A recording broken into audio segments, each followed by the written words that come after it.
Friends, आज हम करते हैं एक्सरसाइज 7.2 का क्वेश्चन नंबर 4।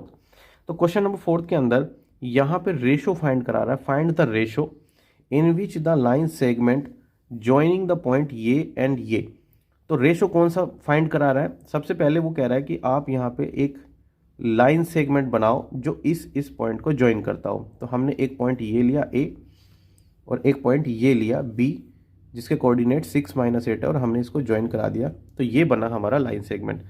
अब इस लाइन सेगमेंट को डिवाइड कर रहा है। वो किस पॉइंट से डिवाइड कर रहा है? इस डिवाइड बाय -1 और 6। ये इस पॉइंट से लाइन सेगमेंट डिवाइड हो रहा है, और ये किस रेशो में डिवाइड हो रहा है ये हमें बताना है।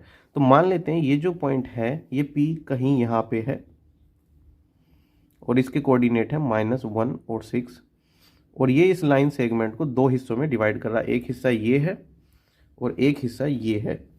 तो हमें ये इसका रेशो बताना है। तो सबसे पहले हम क्या करेंगे, इसका रेशो मान लेते हैं कि भाई ये जो पॉइंट है इस लाइन सेगमेंट को K/1 में डिवाइड करते हैं।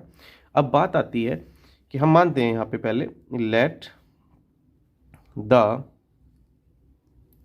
Line segment divided by the point -1 6 in the ratio K/1। हमने मान लिया है कि ये जो लाइन सेगमेंट है, let the line segment is divided by the point ये इन द रेशो K/1।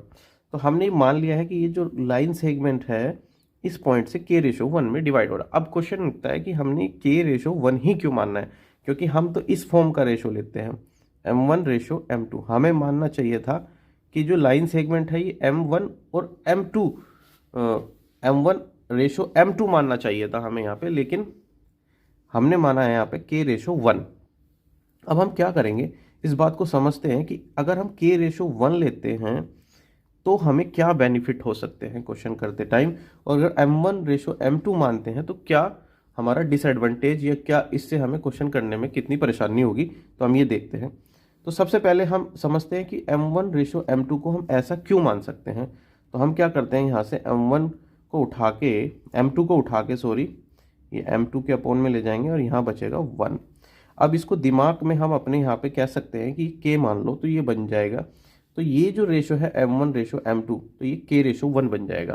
तो जहां M1/M2 आप मान सकते थे, वहां पे आप K/1 भी मान सकते हो। अब ऐसा क्यों करा?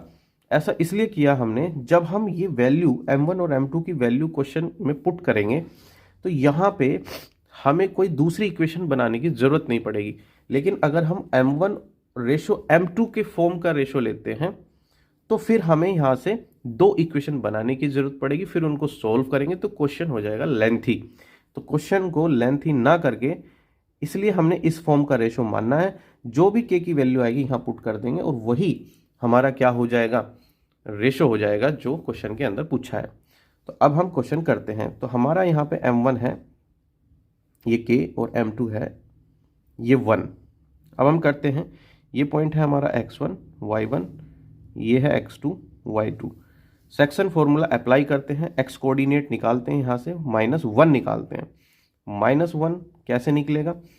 ये -1 निकलेगा कि M1 के साथ में हम लेते हैं, सबसे पहले हम फॉर्मूला लिखते हैं, एक्स कोऑर्डिनेट निकालते हैं M1 इंटू M1 के साथ में हम लेंगे X2, और M2 के साथ में लेंगे X1, डिवाइड करेंगे M1 प्लस M2 से। अब क्या करेंगे, M1 की वैल्यू है यहाँ पे K, X2 है हमारा यहाँ पे 6, प्लस M2 की वैल्यू है 1, और X1 की वैल्यू है -3। डिवाइड करते हैं हम M1 प्लस M2 यानी कि K+1। तो यहाँ पे K+1, और ये जो X है ये हमारा ये फाइंड होके आता है, तो हम इसकी जगह रखेंगे -1। ठीक है, तो ये हो गया हमारा -1। अब हम क्या करेंगे, इसकी मल्टीप्लाई इधर करेंगे, -1 K+1 6 के -3। उसके बाद ये हो जाएगा -K माइनस की अंदर मल्टीप्लाई होगी -1 की, तो ये आ जाएगा -6 के -3। अब हम करते हैं, ये के वाला एक साइड उठाएंगे, के -6 के -3, और इसको उठा के इधर करेंगे +1, तो ये हमारा हो जाएगा -7 के, और ये यहाँ से -3 +1 से आ जाएगा -2, और माइनस से माइनस कट जाएगा, तो के की वैल्यू 2/7 आ जाएगी। अब हमने जो रेशो मान रखा है k/1, अब हम उसमें पुट करते हैं, यानी कि 2/7/1, और 7 को उठा के हम इधर कर देंगे, तो ये हमारा हो जाएगा 2/7। यही हमारा आंसर होगा। क्वेश्चन में हमें यही फाइंड करना था कि किस रेशो में डिवाइड करता है, तो रेशो हुआ हमारा 2/7।